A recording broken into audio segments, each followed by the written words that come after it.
Do you know where the term Nazi originates from? The word Nazi is an abbreviation, derived from the German term for the National Socialist German Workers' Party, or the NSDAP. This political party, led by none other than Adolf Hitler, was the driving force behind one of the most devastating periods in human history. The term Nazi itself comes from the first two syllables of National Socialistische in German, the Na from national and the Z from Sozialistische. It's a chilling reminder of a time when the world was gripped by fear and hatred, an era marked by the rise of a party that espoused extreme nationalism, racism, and anti-Semitism. It's a term that has since become synonymous with these ideologies. So, Nazi is a term rooted in the political party that would come to define one of history's darkest chapters. The rise of the Nazis wasn't an overnight event. No, it was a gradual process that took root during the turbulent years of the Weimar Republic in the 1920s and early 30s. Germany was in the grip of economic hardship, with skyrocketing inflation and rampant unemployment. Political instability was the order of the day, with governments falling almost as fast as they were formed. And there was widespread discontent, a sense of betrayal stemming from the harsh terms of the Treaty of Versailles that ended the First World War. The Nazis, under the leadership of Adolf Hitler, capitalized on this perfect storm of despair. They promised stability, prosperity, and a return to national greatness. They blamed Germany's woes on scapegoats, particularly the Jews, and their message resonated with many Germans who were desperate for change. In the face of uncertainty and chaos, the Nazis managed to seize control. At the helm of this destructive force was a man named Adolf Hitler. Hitler, a charismatic and ruthless figure, rose to prominence as the leader of the National Socialist German Workers' Party, or the Nazi Party as it is more commonly known. His rise to power was marked by a perfect storm of economic hardship, political instability, and widespread discontent during the Weimar Republic in the 1920s and early 1930s. Hitler capitalized on these conditions, harnessing the anger and fear of the German people to fuel his ascent. By 1933, Hitler had become Chancellor of Germany, and within a short span of time, he assumed dictatorial powers as Führer, or leader. He established a totalitarian regime, effectively silencing any opposition and crushing democratic institutions.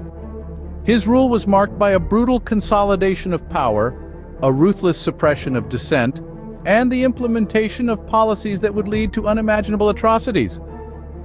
Hitler's leadership would set the stage for the horrors to come. But what did the Nazis believe in? At the heart of Nazi ideology was extreme nationalism, a profound, unwavering belief in the supremacy of Germany and its people. They envisioned a world in which Germany was the dominant power, a dream fueled by a distorted sense of patriotism. Racism was another core tenet, with the Nazis espousing a pseudo-scientific racial hierarchy. At the apex stood the so-called Aryan race, whom they considered superior to all others. This racial superiority theory was not just a philosophical belief, it was a dangerous conviction that was used to justify the systematic discrimination and brutal persecution of those deemed racially inferior. And then there was anti-Semitism, a deep-rooted hatred of Jews. This was not a new phenomenon in Europe, but the Nazis took it to horrific new extremes, blaming Jews for Germany's ills and setting the stage for the Holocaust. These toxic beliefs fueled the Nazis' actions, leading to widespread persecution and suffering. The Nazis were masters of manipulation. They understood the power of persuasion, and they harnessed it in the form of propaganda. Spearheading this operation was Joseph Goebbels, the Minister of Propaganda. Goebbels had a keen understanding of human psychology, and he used it to the party's advantage. He created a narrative of pride and power, painting the Nazis as the true defenders of the German people. The propaganda machine was not confined to just speeches and rallies. Schools, newspapers, radios, films, no medium was left untouched. The goal was simple: to saturate the minds of the people with the ideologies of the Nazi Party. The propaganda was not just about promoting the Nazi agenda, it was also about demonizing the perceived enemies of the state. This constant reinforcement of the US versus them narrative played a crucial role in justifying the atrocities committed by the Nazis. Through propaganda, the Nazis were able to control the narrative and consolidate their power. The Holocaust remains one of history's darkest chapters. Under the oppressive rule of the Nazis, approximately 6 million Jews found themselves at the receiving end of unspeakable horrors. But the persecution didn't stop at Jews. Millions of others, including Romani people, the disabled, Poles, and Soviet prisoners of war, were also systematically murdered. The Nazi machinery was relentless and ruthless, its gears oiled by a blind belief in racial superiority. It was a time when humanity was lost, when the world was a witness to hate manifesting in its most horrific form. The smoke from the concentration camps darkened the skies, and the echoes of the innocent still reverberate in our collective memories. The Holocaust is not merely a chapter in a history book. It's a scar on the face of humanity, a stark reminder of the horrific consequences of hate and intolerance. It's a lesson we must never forget, a tragedy we must always remember. The Nazis' thirst for power didn't stop at Germany's borders. The Nazi regime, fueled by a vision of a greater German Reich, adopted aggressive expansionist policies. Hitler's regime was not satisfied with the power they held within Germany. They aimed to establish German dominance across Europe and, eventually, the world. This ambition led to the invasion of Poland in September 1939, a direct violation of international law and treaties, which sparked the bitter flames of World War II. This was not a spontaneous act of aggression, but a calculated move, meticulously planned and ruthlessly executed. The world watched in horror as the Nazi war machine rolled across Europe, country by country, leaving destruction and despair in its wake. This relentless pursuit of power and territory by Nazi Germany resulted in a global conflict that caused untold suffering and loss. Ultimately, it was this reckless ambition that set the stage for the Nazis' downfall. The Nazis' ambition set the world ablaze. The Nazis' military might was both impressive and terrifying. When we speak about Nazi military strategy, the word blitzkrieg often comes to mind.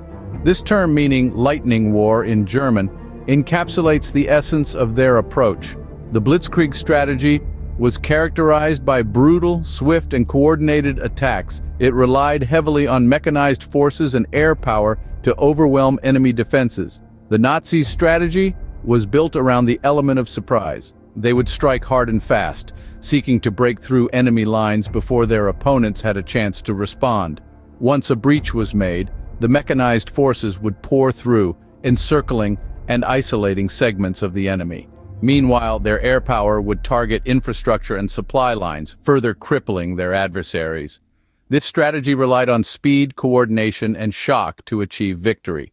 It was ruthless, it was efficient, and for a time it was devastatingly effective. Through these tactics, the Nazis quickly conquered territory, spreading fear and destruction. However, the Nazi reign of terror wasn't to last. The year 1945 marked the end of World War II in Europe, and with it, the fall of Nazi Germany. The tide had turned against the Nazis as the Allied forces, chiefly the United States, the Soviet Union, and the United Kingdom, gained the upper hand. The Nazis had spread themselves too thin, waging war on multiple fronts, and their resources were depleted. Their once feared blitzkrieg tactics were now ineffective against the coordinated and determined efforts of the Allies. In May of that year, faced with the encroaching Allied forces and the reality of defeat, Germany offered an unconditional surrender. This was not just a military capitulation, but the fall of a regime that had brought untold suffering and destruction. The world breathed a collective sigh of relief. The war in Europe was over. In the face of unstoppable Allied forces, the Nazi regime crumbled. But the end of the war didn't mean the end of accountability. With Nazi Germany's defeat, the world sought to bring those responsible for unimaginable atrocities to justice. Thus, the stage was set for the Nuremberg trials. This unprecedented series of military tribunals, held between 1945 and 1949, prosecuted surviving Nazi leaders and collaborators for their roles in war crimes, crimes against humanity, and genocide. The trials were a complex and monumental task, involving the coordination of multiple nations and the interpretation of newly defined legal concepts. Yet, despite the challenges, the Nuremberg trials represented a pivotal moment in international law. For the first time, individuals were held personally accountable for actions committed under the umbrella of state policy during wartime. These trials sent a powerful message to the world. No matter how high your rank or powerful your position, impunity will not be given for acts of such profound inhumanity. The Nuremberg trials set a crucial precedent in international law, a reminder that no one is above justice, even in times of war.